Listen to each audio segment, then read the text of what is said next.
Folic acid helps prevent birth defects, but how much should be taken by women who are pregnant or thinking of becoming pregnant?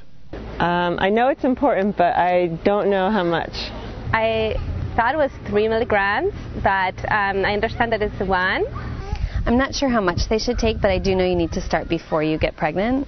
Marlo Taylor gave birth to Keelan about 2 years ago. She recalls her search for accurate information. One of the questions I had in particular was about folic acid, how much I should take when, and what really would be best for me and the baby.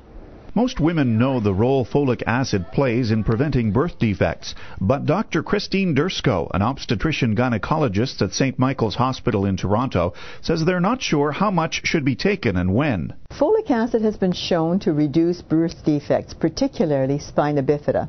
That's the one that most women know about.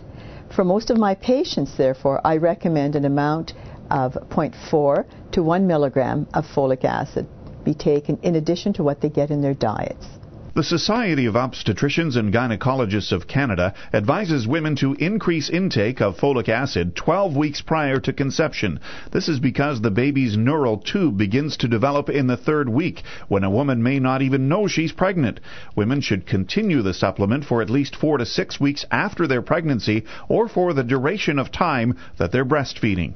I recommend to my patients who are planning to get pregnant that they start taking a prenatal vitamin supplement such as Materna, which contains 1 milligram of folic acid, at least 3 months before they start trying to get pregnant. There is a small group of women who have been identified as being high at risk for open neural tube defects, either because they have a family history of this or they've had a baby with spina bifida, perhaps patients who are epileptic on medication and patients who are diabetic on insulin, and a few others like that, who should speak to their family doctors or their care providers about whether or not they need a higher dose. Dietitian Gina Sunderland says there are a number of foods that also optimize a woman's intake of folic acid. Health Canada recommends that all women of childbearing age consume a healthy, balanced diet, including good sources of folic acid, such as dark green leafy vegetables, beans, peas, lentils, corn, and oranges.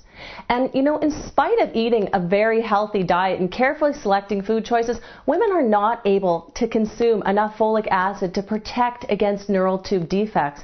And that's why a prenatal multivitamin supplement is recommended. If you have questions about folic acid and what's right for you, talk to your doctor. Martin Vanderwood reporting.